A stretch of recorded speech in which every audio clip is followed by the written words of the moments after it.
Welcome to the Lawyering Peace interview series, where we explore the art of diplomacy and the political and legal frameworks that underpin peace processes. In each episode, we engage with scholars, diplomats, and practitioners to help us better understand the international system within which peace must be negotiated and sustained. I'm your host, Dr. Paul Williams, the founder and president of the Public International Law and Policy Group, and the Rebecca Grazier Professor of Law and International Relations at American University. And I'm so excited today to be joined by our guest and my good friend, Dr. Maria Mälksoo. Maria, thank you so much for joining me today. Thank you so much for having me, Paul. It's a pleasure.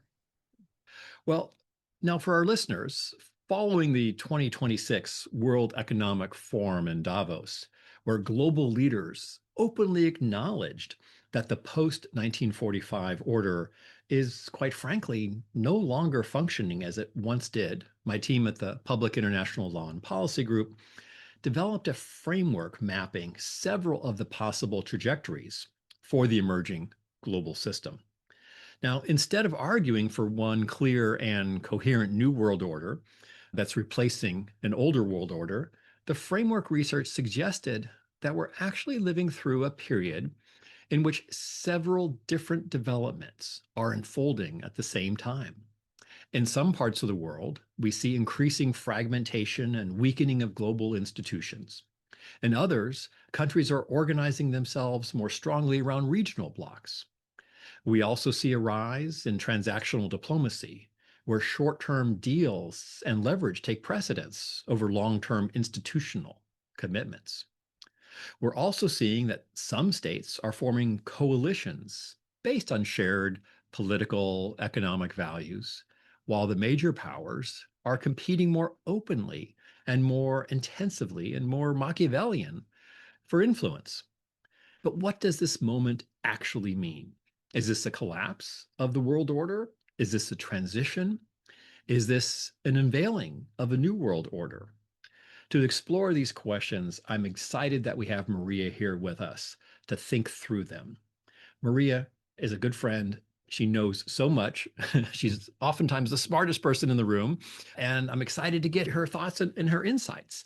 Now, Maria is originally from Estonia, but serves as a professor of international relations in the Department of Political Science at the University of Copenhagen. She began her academic career at the University of Tartu, where she studied sociology before going on to the University of Cambridge for her MPhil in international relations and her PhD in international studies. Now, as some of our listeners know, a few years earlier, I was at Cambridge as well, doing my PhD on international environmental law in Central and Eastern Europe. And so it's always great to have another Cambridge alum. And no, we haven't had the conversation about which college is better at snooker than the other college, but maybe off camera we'll have that chat, Maria. Maria's scholarship is extensive. She's quite prolific. She examines how states understand themselves and how memory shapes security and the international order. She's the author of The Politics of Becoming European and the editor of major works on memory politics, including the Handbook on the Politics of Memory and the Politics of Memory Laws, Russia, Ukraine, and beyond.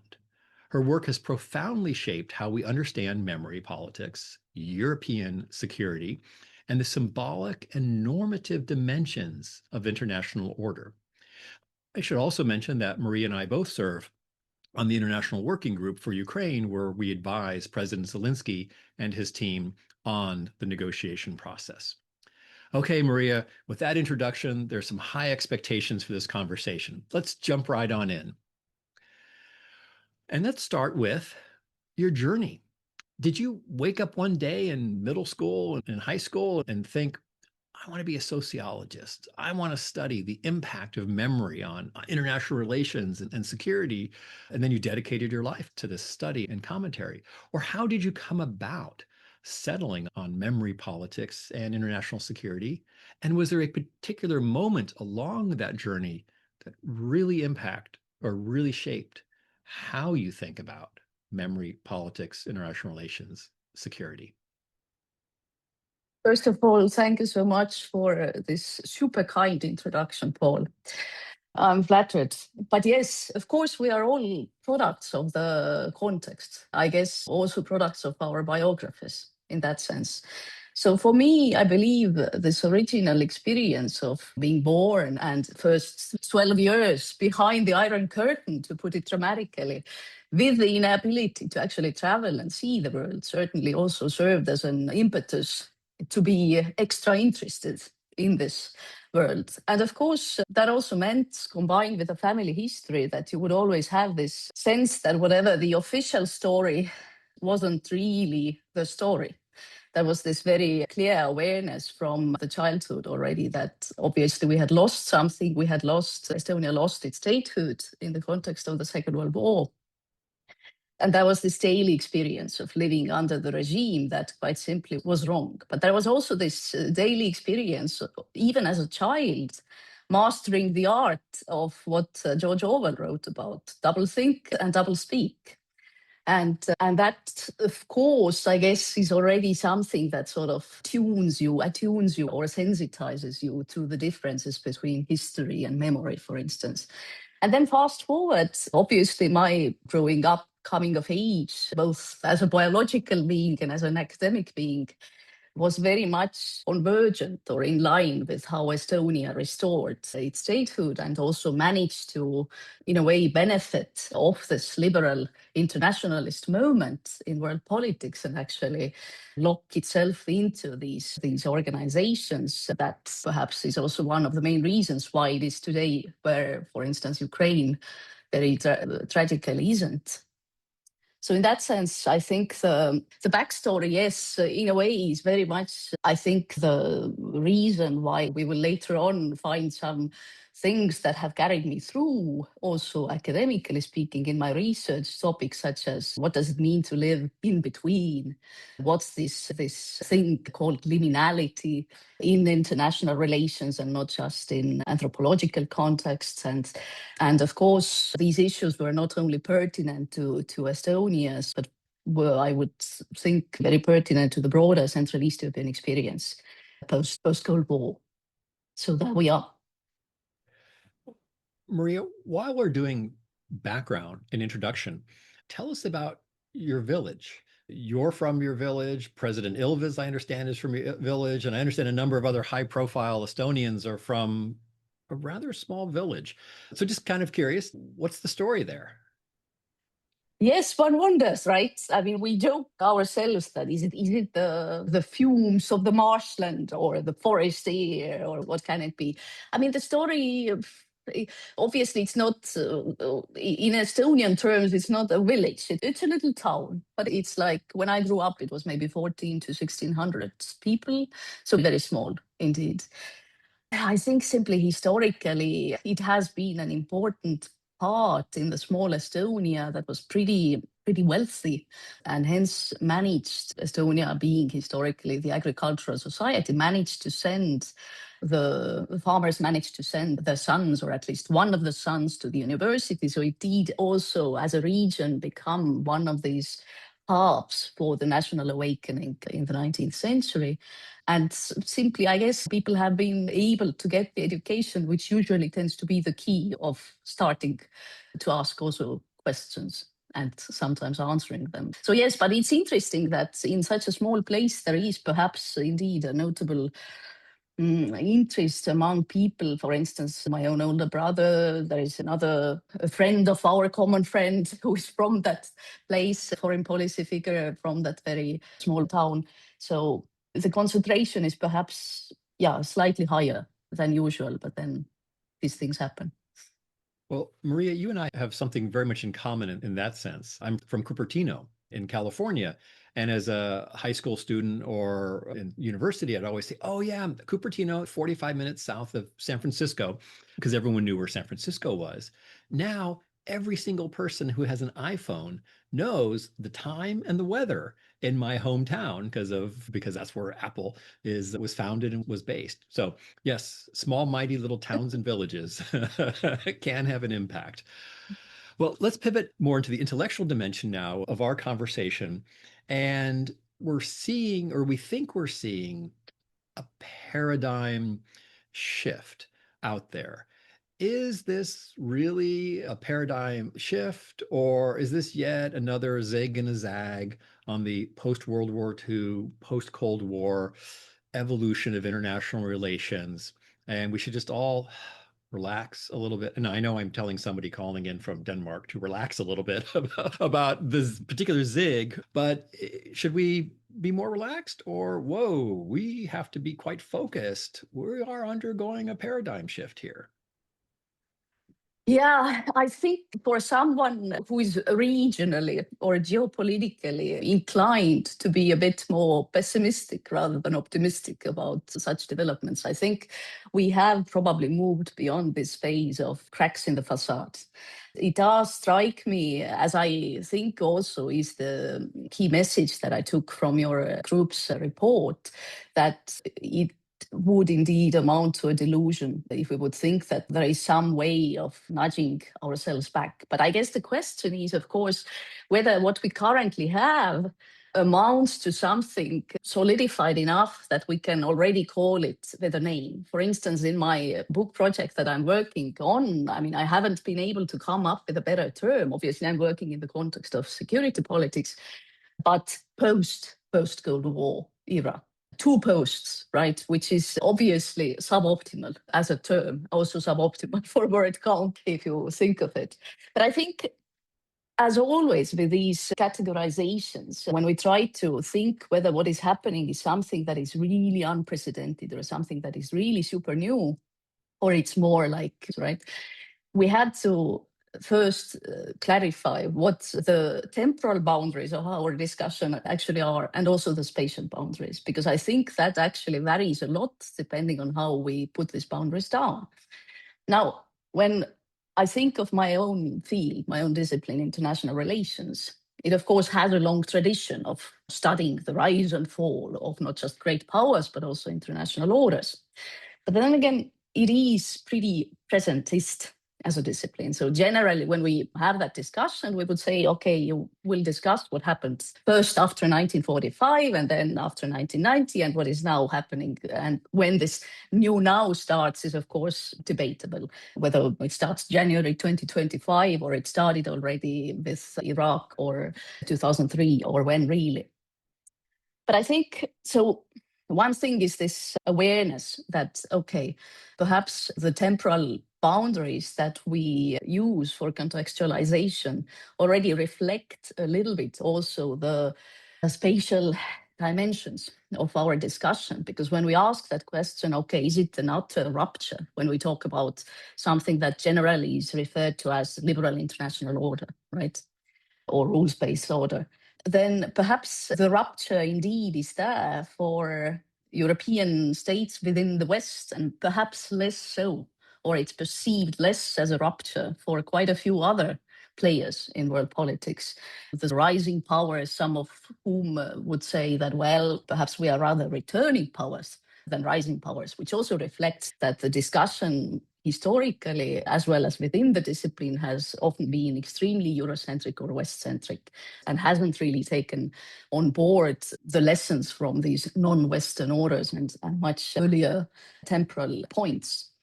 But I guess, yes, besides the facts that let's be aware, how did we get to this point? And let's be aware that there are also other orders back in time and other contesters in this world who actually might perceive this current moment rather as an opportunity, perhaps, rather than the kind of a crisis that would be the prevalent mood in Europe. Like we still do the exact presentist mistake and say that, okay, let's keep ourselves to, there was some kind of an order that started after the Second World War with the establishment of the United Nations, and then something quite globalized after the proper sort of consolidation of the US unipolar moment after 1990, after the end of the Cold War. So when we consider that timeline, then I think indeed we are in this liminal time right now. We are transitioning to something, but we are so much yet in the thick of it that we don't yet know what we are really transitioning to. What we do see and I think can acknowledge is that this liberal international order is pretty openly unraveling.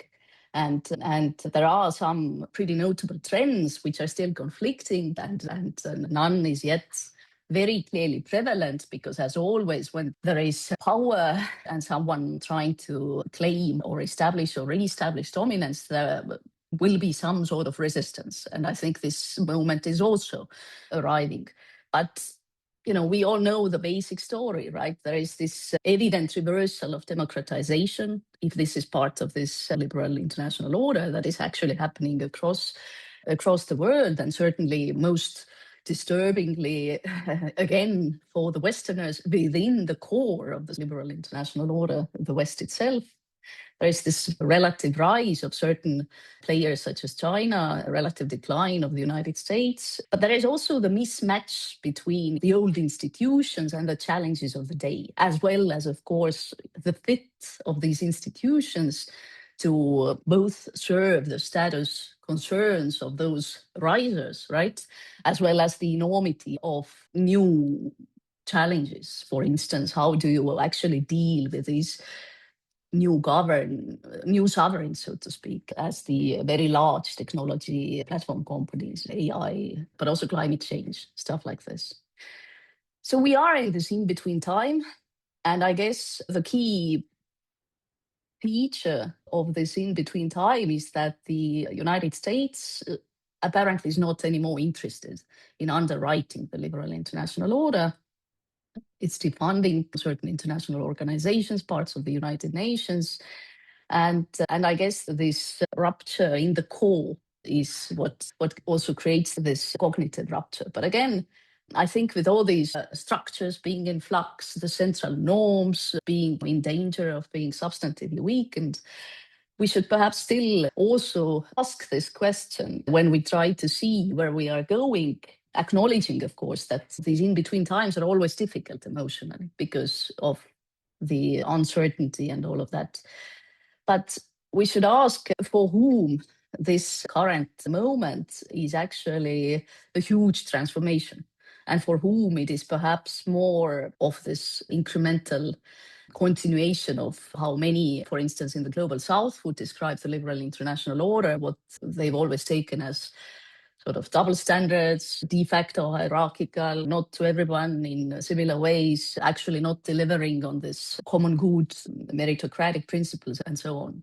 So still, the same big questions remain, and I know it's uncool to answer your questions with questions, but with the next order, who would then be the makers of that next order, and who would be the takers? And this is something I borrow from United States security scholar, famous deterrence scholar Robert Jervis, who used to reminisce on economists' talk about price takers and price makers, and referring to the United States as a reality maker and much of the rest of the world as reality takers.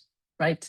And I guess this is something that is obviously very much up for grabs right now. It's also issue dependent, but I guess it's also something that is part of one of the central changes here, that the United States, in a way, might not want to be the reality maker of this kind as it used to be through the more bounded post-World War II order, and then also the proper global liberal international order of post-1990.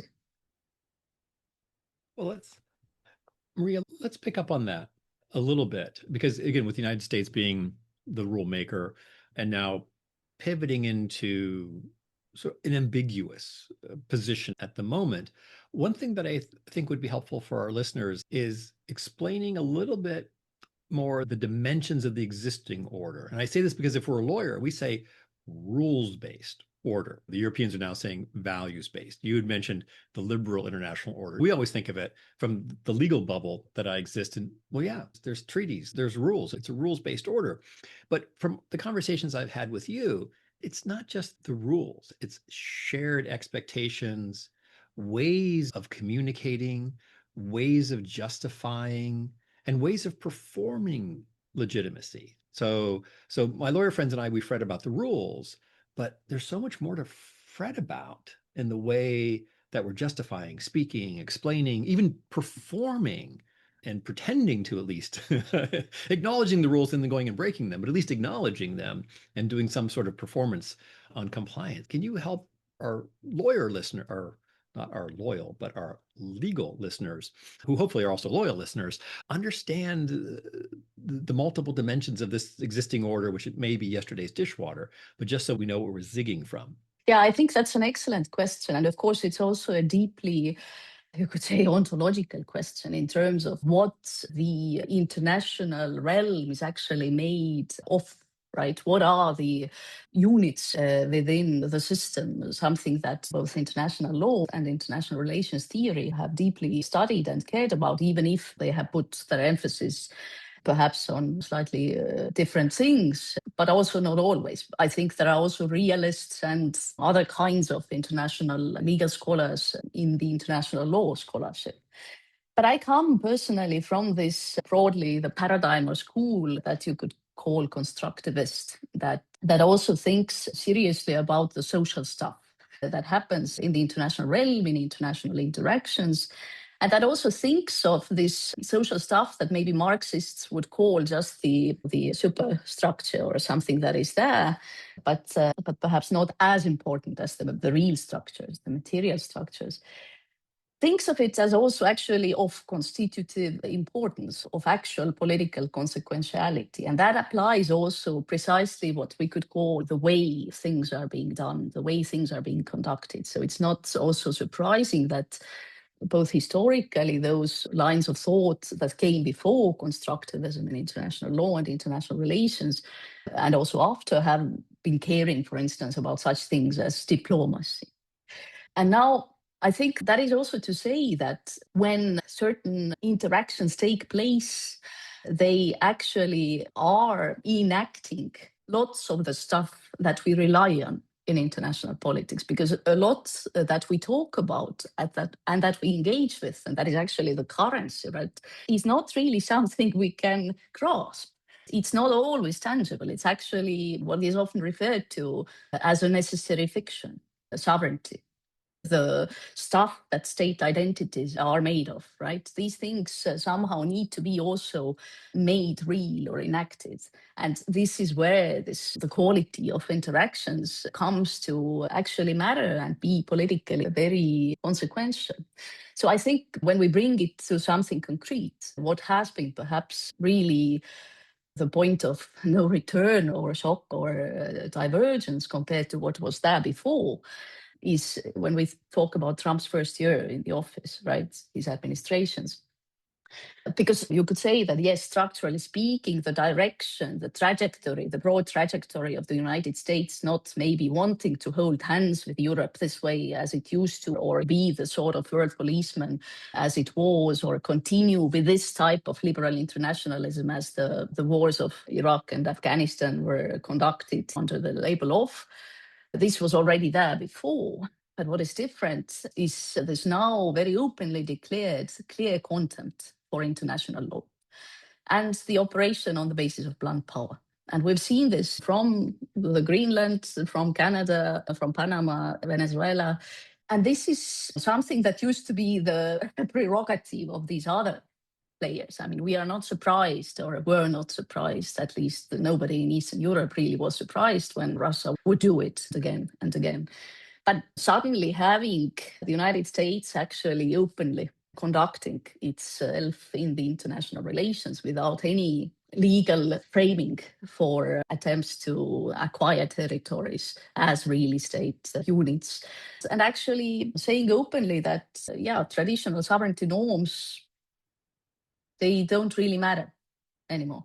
And the prohibition on the rule of law, prohibition on the use of force, Freudian slip, is also somehow irrelevant. So I think this then disregard that there isn't even any more need to justify certain claims in legal terms, or provide at least some sort of soft law rationalization, some sort of sugar coating to the hard power moves. This is certainly new. And in that sense, this old pretense is a thing of the past, that the United States, obviously, under the current administration, is also not saying that we are doing things for the greater good. They are in that sense, very honest. They say very openly that, yeah, we are doing it because America first and because there is this sort of exceptionalist idea and doing what is very strictly in the national interests. But it is something that, of course, again, raises loads of very interesting questions because there are cunning parallels. Some scholars, again, American scholars, Stacy Goddard, Abraham Newham, have discussed this trend in terms of neo-royalism. There is this emerging order, and you would have these constellations of strong men or cliques of effectively individual sovereigns. And they would run on exclusive networks. You would have a mixture of capital networks, political networks, military networks. And the logic of operation is effectively extractivist logic, something very different, something that we are not really used to in modern international relations anymore, at least not in this sort of blatant form. And that we also see why suddenly it would be possible that there would be these certain affinities or pragmatic allegiances formed between Trumpism and Putinism, also ideologically. And that's interesting because I guess that's also somewhat different from, oddly enough, from how, for instance, Russia justified its horrible full-scale aggression in 22. It still then tried to use certain international legal justifications, no matter how twisted and completely flawed and wrong, as well as certain historical arguments about why Russia had the historical right to do what it did. But I guess this legal dimension was still there. And I guess we also have seen a somewhat mixed records in, for instance, in China's case, because on the one hand, there has been this open contestation on China's part of certain core elements of that order, such as individual human rights-based ethos of the liberal international order, attempts to replace it with this sort of community-based rights concepts. But then again, when we look at China's discourse and way of engagement, it would still abide, at least in name, to we don't want to rip everything apart. Maria, I want to dive in and unpack a little bit about something you mentioned just a moment ago, and that's the erosion of ritual. So from the legal community, wow, yeah, law doesn't matter. Law is whatever I say it is, et cetera. We see a rapid erosion of law, and people are focusing on that. We also see a fairly rapid erosion of ritual, but I think, and I want to get your views on this, that we're underestimating the damage of this erosion of the interaction of ritual shared performances that overlay a disagreement. Oftentimes it's, this is just Trump, or this is just the Americans behaving a particular way, or even an embracing of, well, it's about time that we're just calling it as it is. And we see this domestically in the United States, domestically in Europe, as well as internationally. You've got me worried about the erosion of ritual and the very valuable role it plays in managing disagreement. Or, yeah, I should be chill about it. Well, I mean, I'm just thinking, again, I don't want to compare because I think this comparison still is not fair because the United States is gracefully so much more than the current administration. But when I'm thinking of something that I did pay attention to, that was the change in the language of interaction, in the style of interaction, the language used by the Putin regime just in this immediate build-up phase of the full-scale invasion of Ukraine, then this change was something that was very palpable. And it wasn't just about the complete integration and demeaning language used vis-a-vis Ukraine and Ukrainians, but it was also with the Western interlocutors. But just to give some examples, right? So one instance was there was this particular press conference, I think in early 22, when Putin demanded again that the Ukrainians have to follow and abide to the Minsk II and basically use this language, which said something like, you may like it, you may not, but you have to endure it. So there was this sort of very strong mocking, strong allusion of what's the sort of power relationship here. And these things, obviously, it's a long standing argument between the hard nosed realists and those people who think that actually these things do matter. The way major international actors behave does matter, because by the sort of constant open disregard of the decent, the feral rules of engagement, that type of an order is actually enacted and constantly reproduced, right? The lawless order becomes more real as a reality if that becomes incrementally normalized. And if being decent with your interaction partners, being norm abiding at least most of the time, as is one of these definitions of international law, as we know, right? Most states follow it most of the time. But if this becomes openly mocked, then we are actually talking about a pretty certain recipe for a lawless order. Again, there is this famous theory in sociology called Thomas theorem from 1928, I believe. It's a sort of foundational sociological principle. You could say the proto principle of constructivism, which says that if people define situations as real, they are real in their consequences. But that also, I guess, applies to if the players, the actors daily would disregard the normative frameworks, and both substantively as well as sort of ceremonially, then this becomes effectively the new accomplished reality, right? And I guess there are too many instances right now which also tell us that it will be so squaring the circle exercise to try to bridge the gap now after this moment, and then say that, well, but actually still the rules-based order is mostly there. And that, I think, is also where it gets tied to something that we have discussed extensively as part of our collaborating network, where we meet and discuss things that pertain to this very difficult, largest conflict currently unfolding in Ukraine, the Russian aggression, the question of accountability, right? Because this is part of also keeping the possibility of a certain order, the promise of that order actually in check and delivered. Because unless the accountability promise is followed through, I mean, this thing will erode. And I guess this has always been also part of this problem with the liberal international order, that it has been, alas, rather selective in terms of asking from the powerful the same sort of abidance as it has asked from everyone else, whilst claiming that it is universal. And there is universal meritocratic sort of criteria for evaluation.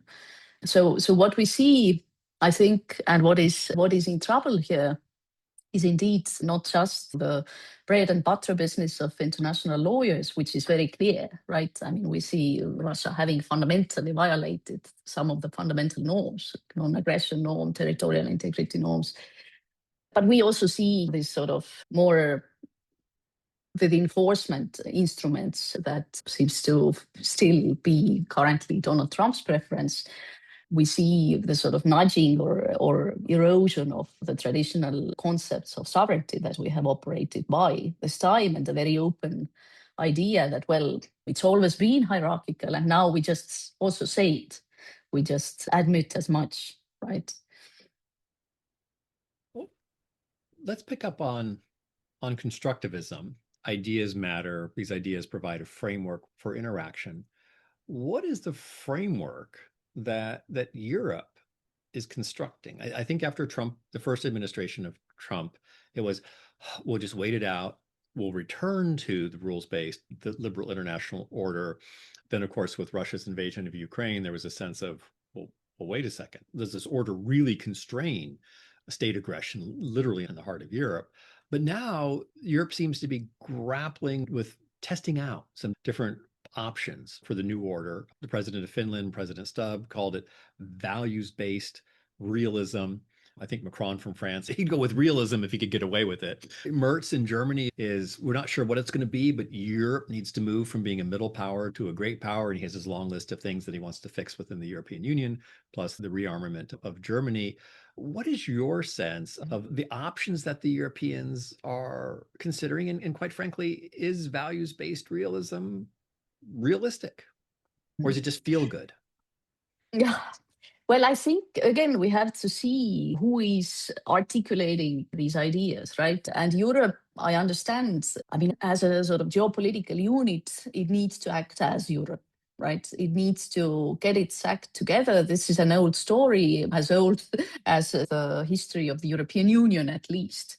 But the trouble is that obviously Europe still is a constellation of nation states, and it's something different, which is also why the sort of small state with yet a strong tradition and strategic culture of self-defense and actually reliance on self-defense, such as Finland, would currently be in the position that would articulate that sort of a line, such as Stubb's values-based realism, which I would say is not really something that I would see as a contradiction in terms, particularly when coming from a small state, because you could always say that classical realism was never amoral, the way it would get the bad press occasionally by people who haven't actually really perhaps read the classical realists, or by the ones who would hijack the label, such as some people who have been speaking the language also in the current US administration.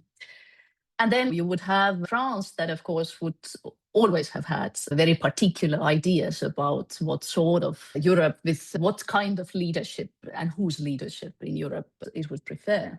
So this obviously hasn't helped the case of Europe as a unit, or the EU as a geopolitical entity somehow establishing itself properly or consolidating itself. And what has been really the issue here, I think, I mean, there's a long story of various narcissisms of minor differences that have tended to paralyze decisive political action. But I would argue that also up until the full-scale Russian invasion of Ukraine, which is 22, right? We could not really talk about a very good alignment of diagnosis of what the situation, even in this bounded European security political environment, was between the, say, EU member states. I think it's now more aligned than it really has ever been before. And even so, we still have cracks, right? We still have spoil sports, such as Hungary and Slovakia having different ideas, and the real possibility of pretty far right powers gaining dominance in key European states, which might be a complete game changer and not really part of the European self emancipation journey, quite the opposite. If we think of what President Trump has declared also as its national security strategy in terms of restoring and nudging Europe back to the civilizational course it has supposedly erred from. So this has been very much the sort of internal problem why Europe has probably been so slow and so paralyzed in actually coming up with any vision. But part of the problem is also, of course, and this is where Trump's criticism, I would say, has been justified. The comfort, it's very comfortable to be reliant when things are okay and you sort of are provided for. You are taken care of effectively, the security guarantee, until it isn't anymore. And then things get really bad really fast. And I guess this moment now is realized finally after the very many alarm clocks that we have been hearing about after sequential Munich security conferences having gone off for a while. This is now something that has arrived as a message. And in terms of also actions, from the diagnosis to action, still, one could say it's been a bit too slow when we think of, for instance, German Zeitenwende, when the speech came and when we start seeing some real steps, but it's a start. But in terms, when you ask about the grand vision, right, I think this is a very interesting and an important question also in the sense that what kind of a grand vision actors or people would even desire, considering that in many ways what we, being part of the liberal elite, would diagnose as the sort of reaction or part of the problem, right? This sort of populist, illiberal backlash in many ways that also trickles from the domestic context down to, or rather up to the international scene. But for these people, perhaps the desire for this sort of grand universalist idea or ideology is not anymore there. And it's not really, I mean, it's corrupt. It's something that, say, the global south people would say liberalism or liberal international order has not been fair to them. People in Central and Eastern Europe would be generally very skeptical about the very universalist ideologies, having had the communist experience. And of course, the answers that are being offered by Trump administration or the Putin regime in Russia are all but universalist. They are the sort of reactions to this. They are nativist, you could say, exceptionalist in different ways, but fundamentally exceptionalist. And that means they can't have universal appeal. And I think the best bet seems to be in that sense that there will be certain regional constellations that will then try to keep at the global level, with a global reference point, some of the essential principles for common operating possibility in place. But let's see how they succeed.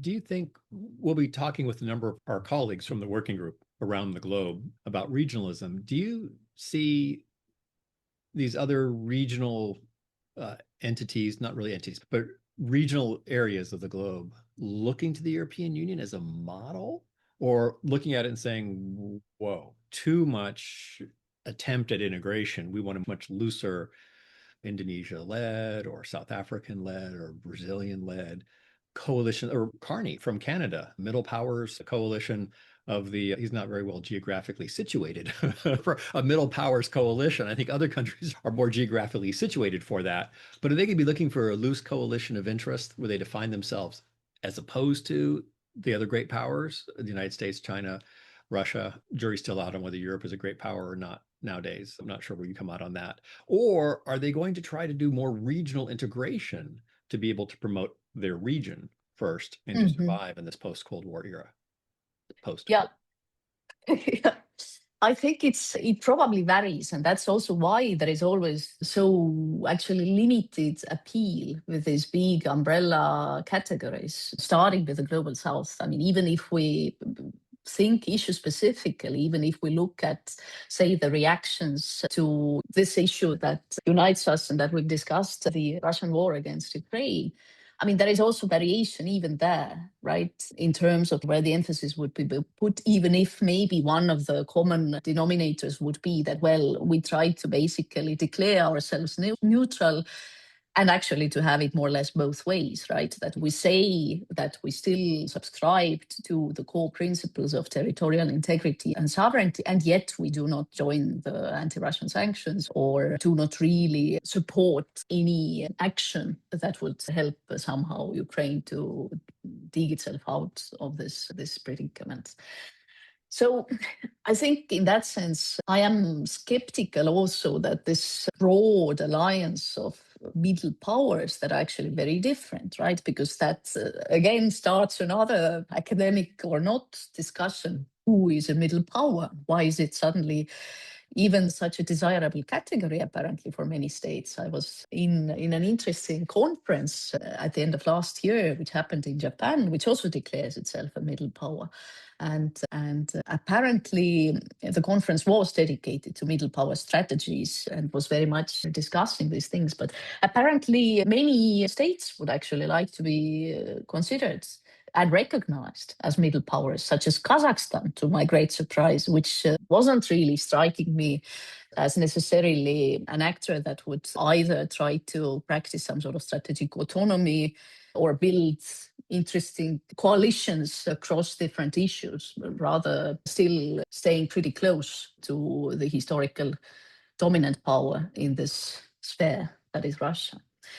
So I think it's a bit difficult to still see these coalitions happening unless there is normative convergence. So in that sense, I'm perhaps more inclined to think that the likelier constellations are indeed regional. I would not say hegemon, but sort of more dominant power based. And they can also be different regions. Like we would have regions that would be very progressive and in many ways retain amongst themselves the very gist of what the liberal internationalism also as a sort of foreign policy strategy was about, such as the Nordic Baltic region. That is very clearly emerging as something, I would say, both inevitable but also something positive as a result of this ugly war that is unfolding in Europe. But then I imagine that the allegiances that might dictate this sort of regionalization in places like Africa or Asia might simply operate on different principles. And we also have to bring in that likely there would be these sort of overlapping things that are tried to be built depending on the issue as well. And then the question is whether there will be how long the existing things that are still global can hold on, whilst there are also certain alternative mechanisms built, such as by China, perhaps most prominently, and in international trade and economic systems particularly. So I don't think Europe has this sort of appeal. It is really muddling through, but it's good in muddling through. At least it's been good in terms of doing that successfully in terms of the regional bounds. But yeah, I think for some time it will be more the struggle for not becoming irrelevant globally rather than being the sort of beacon or a shining inspiration or exemplar. So just trying to maintain its space in the global order. Yes, So yes. it's interesting what you say about Kazakhstan. I have to admit, these last couple of years, I've actually never interacted with somebody from a country from the global south. Whenever I'll mention, oh, well, like your country from the global south. No, we're not from the global south. We're from, and they characterize it differently. And then recently, no one is a small power. They're all rising middle powers. And even when you and I Mm. were in Tokyo 2 weeks Mm. ago, it was characterized as a big power. So Japan wasn't a middle power, it wasn't a great power, it was a big power. Someone the other day was describing their country as, well, globally we're a middle power, but regionally we're a great power. So there's already a competition unfolding among the middle power. Someone once said they were middle power plus. So everyone's trying to distinguish, it seems, because they're jockeying for political, economic, and ideological space in their region. Mm. Now that there is a tattering or a unraveling or a disintegration, I don't want to be too dramatic, but a somewhat dilution of the global order, there's going to be regional orders, and they're already positioning to create a hierarchy within those. Maria, you've been so generous with your time. I want to just grab two more questions if you still have time. The first one is, again, as we mentioned, I'm from Cupertino. Artificial intelligence, you leapt out ahead of me with new sovereigns, AI sovereigns. What does this mean for, we've been talking about memory, politics, economics, values-based. We also have these very powerful entities, the seven frontier labs on artificial intelligence, but we also have the United States and China essentially have cornered the market with compute, with GPUs, with the energy that's necessary. I get the sense that Europe's a little worried because it lacks the electricity, it lacks the compute, and it lacks the capital flows in order to catch up. And they're very dependent on the United States, which makes them nervous lately, given things that have been happening. And or the alternative is China, which, yeah, do you really want them eating your lunch? So that's a multi-pronged question. What impact these AI sovereigns, what are they going to have on this Mm. global order? Is there any hope for Europe to catch up, to at least balance out? Russia's completely written off the ability to get to AI frontier in any way, shape, or form. And what happens when we have the singularity? What happens when we have artificial intelligence? How is that going to impact the structure that we're so comfortable with? Yeah, I mean, that's exactly as you say. I mean, it's the whole universe of new issues. And yet, some of these issues are, I think, intersecting with the dilemmas that actually are not dissimilar, at least in case of this European struggle for relevance, and also, in a way, I would not say survival in that dramatic terms, right? But still non-reliance, at least, some sort of self-sufficiency, as we see in the defense sphere unfolding right now. These things are, of course, intertwined because AI is absolutely everywhere, not least in the sphere of, say, autonomous weapons and that.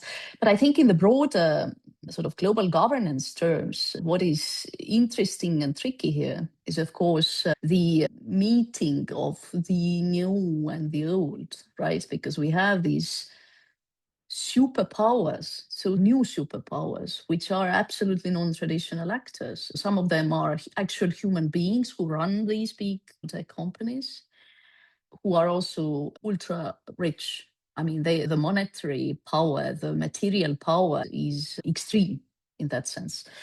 And they are in very close, in some cases, in very close alliances with those who hold the political power in the core centers. We all know the relationships between certain technological elites and the Trump administration, for instance. So there is this part that they are sort of part of the global governance, obviously already as these human agents. And then, in a way, the global governance runs on these systems, the material things that at some point are not really that easily under our control or the old accountability mechanisms. And that's the big political challenge. And European slowness and non-sovereignty de facto on this issue is, of course, evident here. I'm not enough of an expert of this sphere to have recipes, but from what I've heard from wiser colleagues who actually study empirically this area, they don't seem to see an alternative to some sort of fast movement on the European part as well, in terms of actually also self-emancipating themselves in this, just as well as I would say has to happen in the security and defense sphere. Well, Maria, that's fantastic. I think that really helps our listeners get their heads around because when people think about artificial intelligence, it's like, oh, what can Claudebot or ChatGPT do today? And can it answer my emails? But it's much, much bigger than that. And there's this AI sovereignty and then individual actors with intensive wealth and political contacts. I want to leave it with one last question. And this is a question that literally decades ago, Brendan Sims at Cambridge University in Peterhouse, he asked me this. It was during the Balkan conflict. And he said, Paul, how should I think about the situation in Bosnia? And I started telling him, well, lift, strike. He said, no, Paul, don't tell me what to think. Tell me how I should think about this. So, Maria, how should we think about this transition, this paradigm shift that we're experiencing? I think, as with anything, particularly with things that are somehow making us feel a bit uneasy, as generally big changes are, I would come back to the questions of agency and the question of history, right? That individuals, just as well, I think, as international actors, sometimes sort of lose either touch with or think that they are too much at the mercy of all these big structural changes. But actually, also, if we look at the history and if we look at these moments, for instance, you cited this Carney speech that cited 1978 Václav Havel's famous The Power of the Powerless essay.